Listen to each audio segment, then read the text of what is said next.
Hi everyone, welcome to achievers academy. तो आज हम देखेंगे multiple choice questions MCQs of chapter acids bases and salt.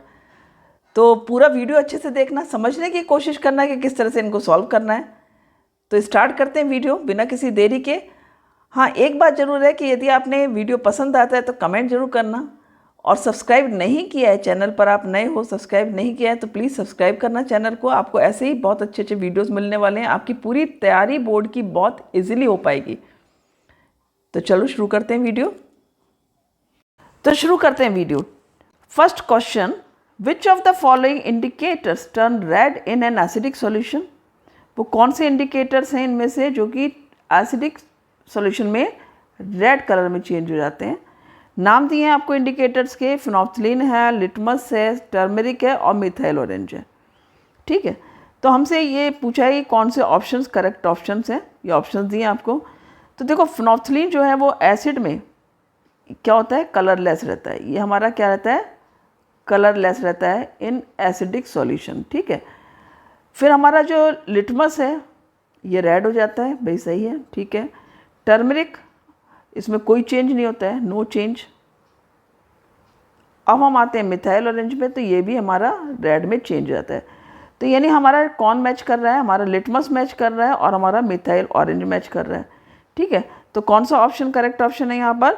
हमारा option जो करेक्ट है वो हो गया हमारा, देखो फर्स्ट तो हमारा रॉन्ग है, थर्ड रॉन्ग है। तो हम देख लेते हैं हमारा सेकंड एंड फोर्थ में, फर्स्ट में फर्स्ट सेकंड है, ये नहीं है। सेकंड थर्ड नहीं है, ओनली टू नहीं है, फोर्थ 2 और 4, ये हमारा करेक्ट ऑप्शन है। ठीक है, तो हमारा जो करेक्ट ऑप्शन आ गया वो क्या आ गया, लिटमस एंड मिथाइल ऑरेंज 2 और 4। तो ये हमारा आंसर आ गया। ठीक है, तो इस तरह से क्या होगा, आप आंसर कर सकते हो, दैट इज ऑप्शन 4, 2 और 4। ठीक है, तो इस तरह से आपको आंसर देखने के लिए पहले क्वेश्चन को अच्छे से पढ़ना है, उसको समझना है, उसके सारे ऑप्शंस को देखना है कि कौन सा ऑप्शन करेक्ट है, कौन सा रॉन्ग है। ठीक है, तब आंसर करना है। Question number 2, dilute acid does not produce carbon dioxide on being treated with? किन सब्सटेंसेस के साथ में, किन मटेरियल्स के साथ में dilute acids carbon dioxide produce नहीं करते हैं?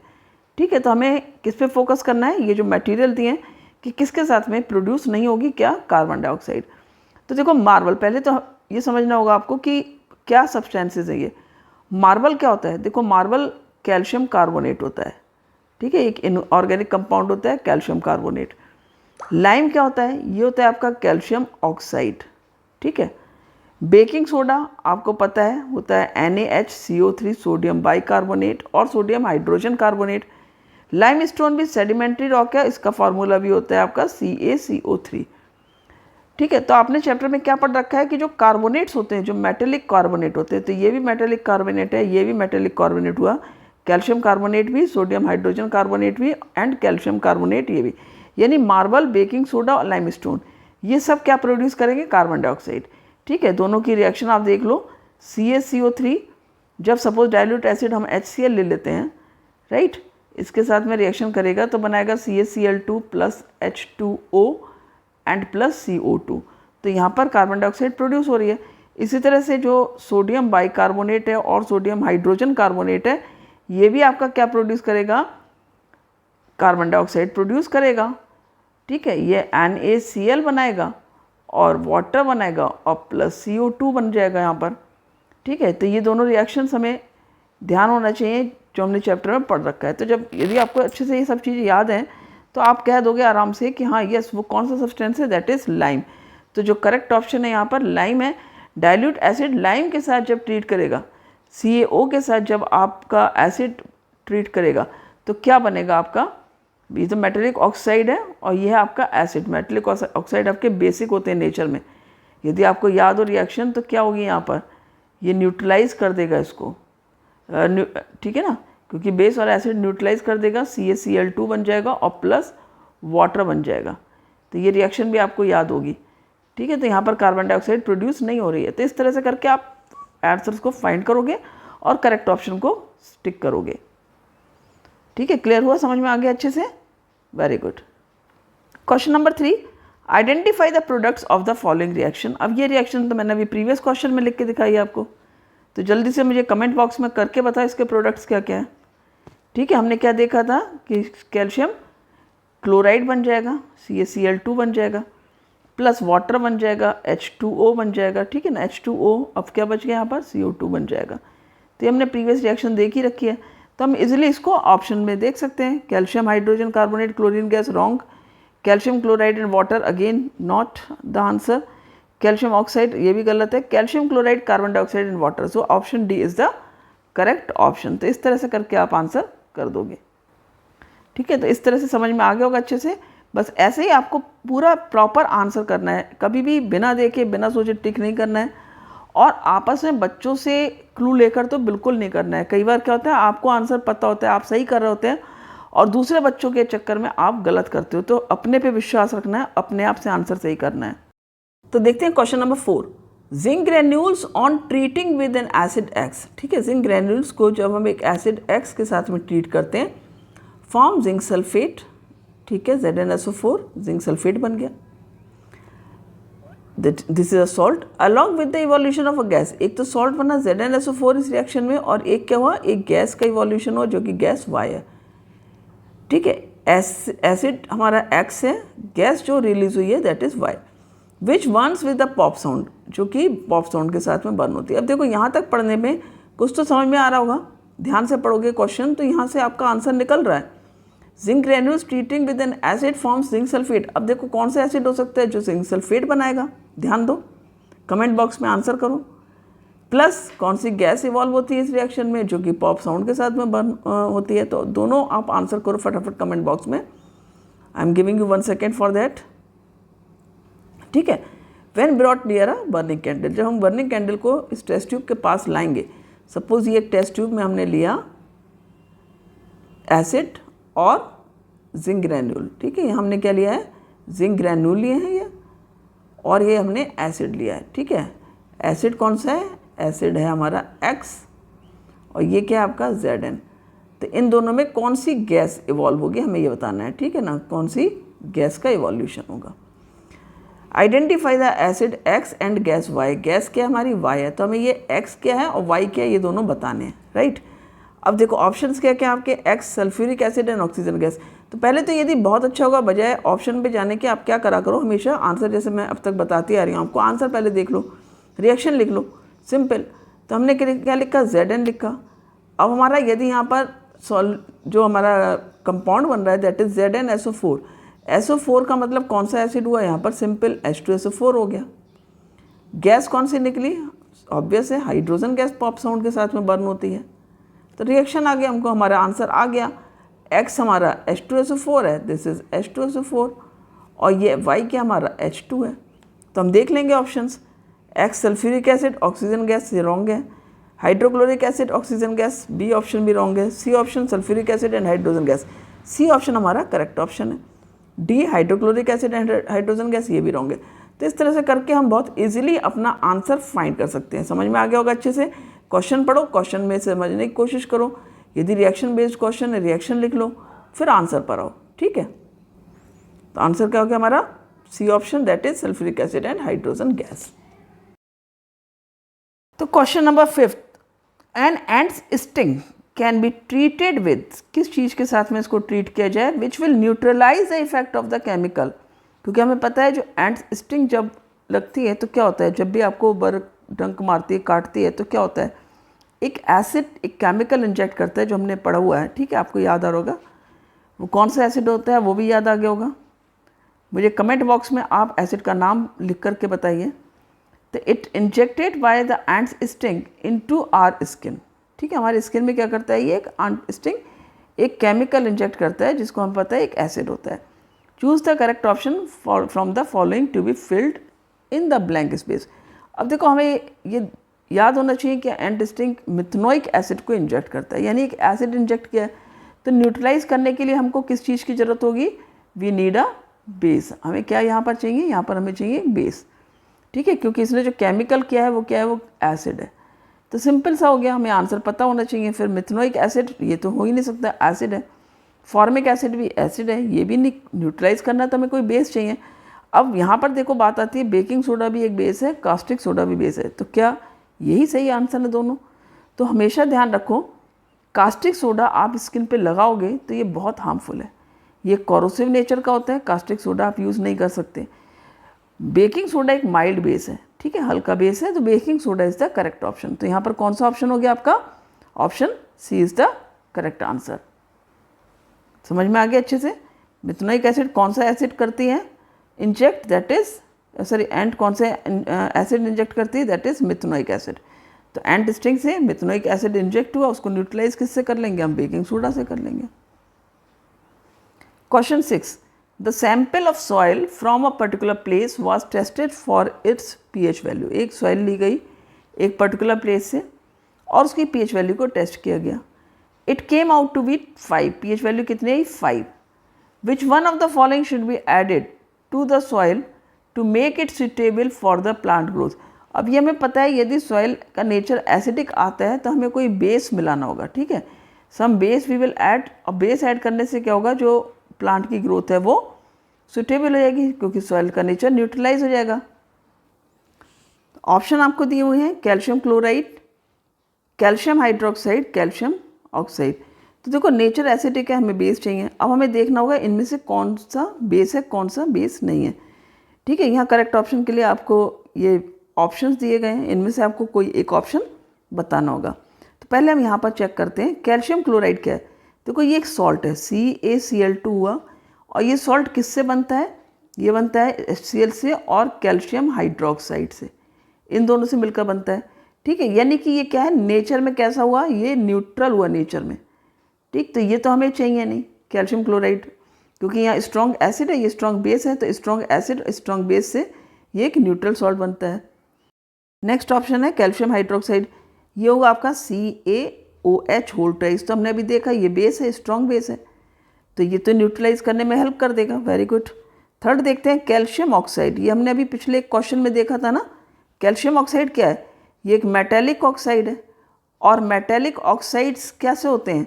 बेसिक होते हैं नेचर में। तो जब ये बेसिक है नेचर में तो ये भी ट्रीट कर सकता है भाई सॉइल को, ये भी न्यूट्रलाइज कर सकता है। तो आंसर क्या लिखोगे? Which one of the following should be added to the soil to make it suitable for the plant growth. तो आप calcium hydroxide and calcium oxide दोनों ऑप्शन करेक्ट हैं आपके, ये दोनों करेक्ट हैं। तो चूज द करेक्ट ऑप्शन में कौन सा होगा? फर्स्ट तो गलत है, तो ये पहला ऑप्शन नहीं होगा, second option is the correct option, ठीक है। यहाँ पर नंबर डाल सकते हो आप 1 2 3 एंड 4, तो ये आपका second option is the correct option. Clear हो गया आंसर, ठीक है। तो बी ऑप्शन आपका करेक्ट ऑप्शन हो गया। इसी तरह से आप नेक्स्ट क्वेश्चन देखोगे। Question 7, which of the following phenomena occur when a small amount of acid is added to water. को कौन सा फिनोमिना है जो होगा जब आप एसिड को वाटर में मिलाते हैं? हमें पता है जब हम एसिड को डाइल्यूट करते हैं हम उसको पानी में मिलाते हैं, ठीक है। दूसरा हमें पता है यदि हमने एसिड को वाटर में मिलाया तो ये आइंस में डिसोशिएट हो जाते हैं, आपने पढ़ रखा है, याद आया होगा, क्लियर, वेरी गुड। तो हमने क्या किया, हमने ये एक बीकर लिया है और इस बीकर में हमने क्या लिया, थोड़ा सा वाटर लिया, यहाँ पर हमने क्या लिया, वाटर लिया, ठीक है, वाटर है, और इसमें मैंने क्या डाला, थोड़ा सा एसिड डाला, फॉर एग्जांपल HCl डाल दिया। तो यहाँ पर कौन सा फिनोमेना होगा? देखो जो हमारा एसिड है वो क्या होगा, आपका डिसोशिएट हो जाएगा। HCl क्या होता है, वाटर के साथ मिल करके क्या होता है, डिसोशिएट हो जाता है, ठीक है। H3O आयंस बना लेगा और प्लस Cl माइनस आयंस बना लेगा, यही तो होता है, ठीक है। यदि आप केवल HCl करोगे तो H plus and Cl minus लिख सकते हो, वो भी करेक्ट हो जाता है। तो एक तो हमारा आयनाइजेशन हुआ, तो आयनाइजेशन दिया हुआ इसमें, ठीक है, करेक्ट है। दूसरा हमने क्या किया, सपोज ये कंसनट्रेटेड एसिड मैंने लिया है और इसको ड्रॉप वाइज डाला है इसमें, तो मैंने क्या किया, इसको डाइल्यूट किया। या आप डाइल्यूट एसिड भी लोगे तो आप उसको और ज़्यादा डाइल्यूट कर रहे हो, ठीक है। तो दूसरी प्रोसेस क्या होगी, हमारी डाइल्यूशन हो जाता है। तो हमारे पास कौन सा ऑप्शन करेक्ट होगा, एक तो आयनाइजेशन करेक्ट है, दूसरा डाइल्यूशन, ठीक है। न्यूट्रलाइजेशन तो नहीं है यहाँ पर, क्योंकि यहाँ पर न्यूट्रलाइज नहीं हो रहा है, एसिडिक तो रहेगा ये अभी भी। दूसरा सॉल्ट फॉर्मेशन, ये दोनों रॉन्ग है। तो मेरे पास कौन से आंसर सही आ गए, first option and third option. तो हम देख लेते हैं यहाँ पर कौन सा ऑप्शन करेक्ट है, फर्स्ट एंड थर्ड। यस, ये ए में तो 1 एंड सेकेंड है, 1 एंड 2 ये नहीं है। बी में आपका 1 एंड 3, तो ये ऑप्शन मेरा करेक्ट ऑप्शन है, ठीक है। ये आंसर हो गया आपका। C is again wrong, 2 and 3 and 2 and 4 भी रॉन्ग है, ठीक है। तो इस तरह से आप आंसर करोगे, क्लियर हुआ। तो जब भी इस तरह का क्वेश्चन आए कि फिनोमेना कौन सा हुआ, तो आप लॉजिक लगाओगे यहाँ पर, आंसर को ढूंढने में लॉजिक लगाओगे। ये नहीं कि ऐसे ही आंसर कर दोगे, तुक्के नहीं लगाने हैं, क्योंकि सब आपके पढ़े हुए जो टॉपिक्स हैं उनमें से ही क्वेश्चन आएगा। तो ऑब्वियस सी बात है कि सब में आपका एक प्रॉपर आंसर होगा, वो प्रॉपर आंसर आपको लेना है, ठीक है। और आंसर क्या आ गया आपका? B option, that is 1 and 2, 1 and 3, ठीक है। 1 and 3 होगा यहाँ पर, सॉरी ये गलत लिखा है, 1 मिनट। तो ये 1 and 3 आपका करेक्ट ऑप्शन हो जाता है। Question number 8, some fruits like mango, lemon, ठीक है, raw grapes, orange etcetera have a sour taste due to the presence of which acid, ठीक है ना, किस एसिड की वजह से ये सारे जो हमारे फ्रूट्स हैं, mango, lemon, raw grapes, orange, ये सब सॉर होते हैं टेस्ट में। तो वो कौन सा एसिड है भाई? तो देखो फर्स्ट आपका दिया ऑप्शन एसिटिक एसिड, सेकंड दिया आपका citric acid, third option is lactic acid, fourth is oxalic acid. तो ये समझ लो कि जो सॉर टेस्ट होता है वो तो एक एसिड की पहचान है, लेकिन जो ये जितने भी सिट्रस फ्रूट होते हैं इनको हम बोलते भी हैं सिट्रस फ्रूट। तो ये जो सिट्रस फ्रूट्स होते हैं ये इनमें साइट्रिक एसिड होता है। तो एसिटिक एसिड रॉन्ग ऑप्शन है, लैक्टिक एसिड, ऑक्सैलिक एसिड भी रॉन्ग ऑप्शंस हैं, ठीक है। हमारा जो करेक्ट ऑप्शन है वो क्या है आपका? Citric acid. एसिटिक एसिड आपका विनेगर में होता है, लैक्टिक एसिड आपका मिल्क में होता है, कर्ड में होता है, सॉर मिल्क में और कर्ड में। ऑक्सैलिक एसिड मेनली किस में प्रेजेंट होता है? एप्पल्स में। तो इस तरह से आपको ये पता भी होना चाहिए बाकी किस में प्रेजेंट है, जिससे कि आपके इनसे रिलेटेड आंसर आते हैं वो भी आप कर सकते हो। तो कौन सा ऑप्शन करेक्ट हुआ यहाँ पर? Option B is the correct option. Clear हुआ? ठीक है, very good. Question number 9, bleaching powder is used as a disinfectant for water to make water tastier, ठीक है। ब्लीचिंग पाउडर, क्वेश्चन में आपसे पूछा है bleaching powder is use as a disinfectant, disinfectant की तरह से यूज़ किया जाता है फॉर वाटर। अब देखो डिसइंफेक्टेंट वर्ड ऑलरेडी दिया हुआ है, तो डिसइंफेक्टेंट को आप वाटर को टेस्ट बनाने के लिए तो करोगे नहीं, तो make water tastier is wrong option, ठीक है। वैसे भी डिसइंफेक्टेंट का मतलब क्या हुआ कि उसको जर्म फ्री करेगा वाटर को, राइट। ये आंसर आपको पता होना चाहिए। So second option is remove all the dirt from water, ये भी कोई करेक्ट ऑप्शन नहीं हुआ, डिसइंफेक्टेंट है।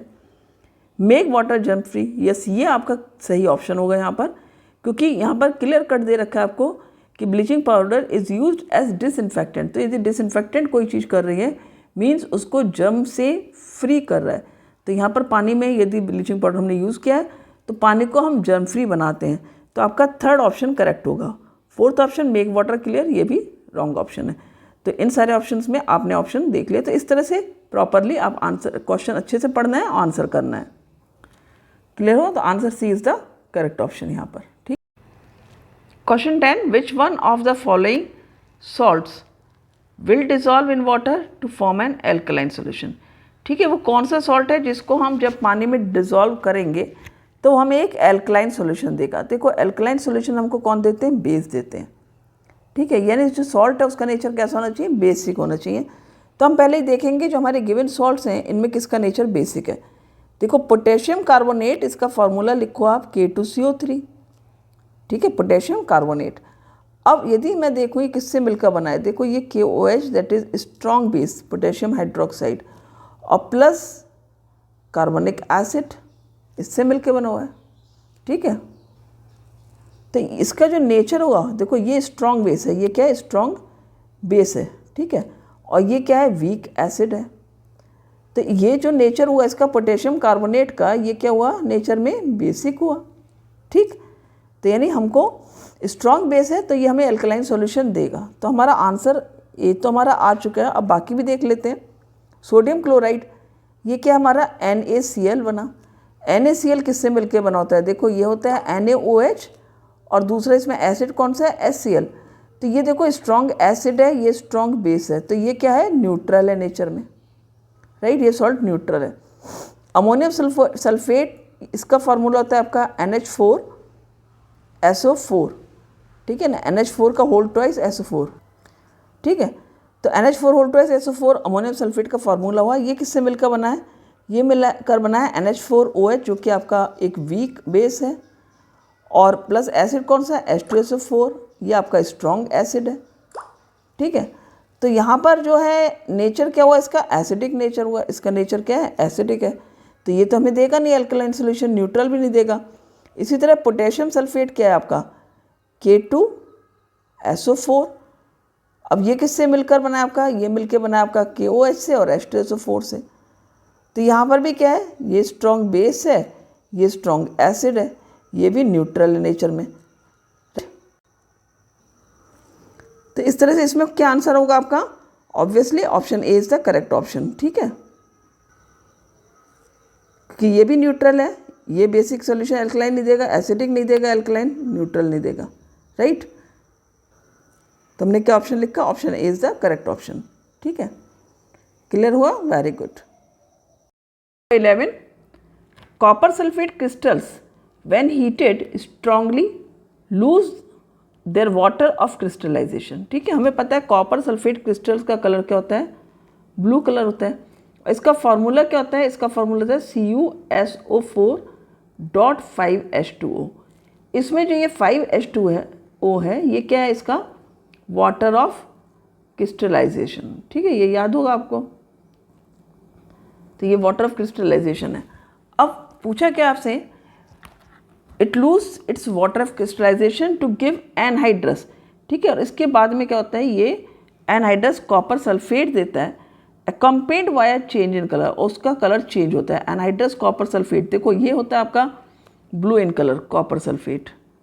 ठीक है, और ये क्या होता है, एनहाइड्रस वाइट हो जाता है कलर में, तो यानी कि ब्लू से वाइट में चेंज हो रहा है। यदि याद हो तुमको तो तुमने एक एक्टिविटी क्लास में की थी। ठीक है, बुक में जो एक्टिविटी थी, क्या थी वो एक्टिविटी, कि आपने एक टेस्ट ट्यूब ले रखी है और उस टेस्ट ट्यूब में क्या आपके पास कॉपर सल्फेट के क्रिस्टल हैं, ये बहुत सारे ब्लू कलर के कॉपर सल्फेट क्रिस्टल हैं, ड्राई है, आपने इसमें कोई वाटर ऐड नहीं किया है। ठीक है, इसको आपने क्या कर रहे हैं, आप हीट कर रहे हैं।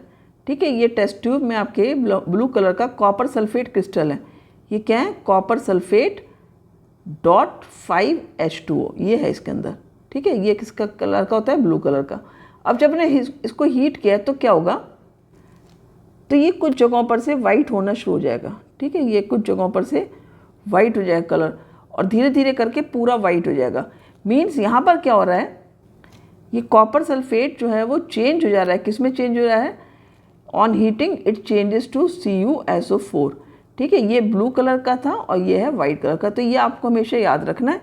तो समझ में आ गई एक्टिविटी आपने की है। जब भी इसके जो वाटर ऑफ क्रिस्टलाइजेशन के जो मॉलिक्यूल्स है वो रिमूव होते हैं तो ये वाइट हो जाता है, फिर से आप इसमें पानी डालोगे फिर से ये ब्लू कलर हो जाएगा। याद आ गई होगी आपको कंप्लीट एक्टिविटी। ठीक है, तो इसमें क्या आंसर करना है आपको, ब्लू टू वाइट। यहाँ पर क्या हो रहा है, ब्लू टू वाइट हो रहा है, तो ब्लू टू वाइट हमारा सेकेंड ऑप्शन है, तो करेक्ट हो गया। देख लेते हैं बाकी भी, blue to green wrong, blue to sky blue भी रॉन्ग है, ब्लू टू ग्रे भी रॉन्ग है। तो हमारा जो करेक्ट ऑप्शन है वो क्या है, option B, that is blue to white. तो आप आंसर लिख सकते हो, B option is the correct option. देखिए क्वेश्चंस किस तरह से सॉल्व करने, हमको मल्टीपल चॉइस क्वेश्चंस आते हैं तो हमें पूरा प्रॉपर आंसर अपने में चेक करना है और तब आंसर देना है। तो इसी तरह से ध्यान दे करके आपको करना है। उम्मीद है आपको समझ में आया होगा और साथ ही आपने ये सेशन बहुत एंजॉय किया होगा। तो मिलते हैं नेक्स्ट वीडियो में। Have a great day, thank you.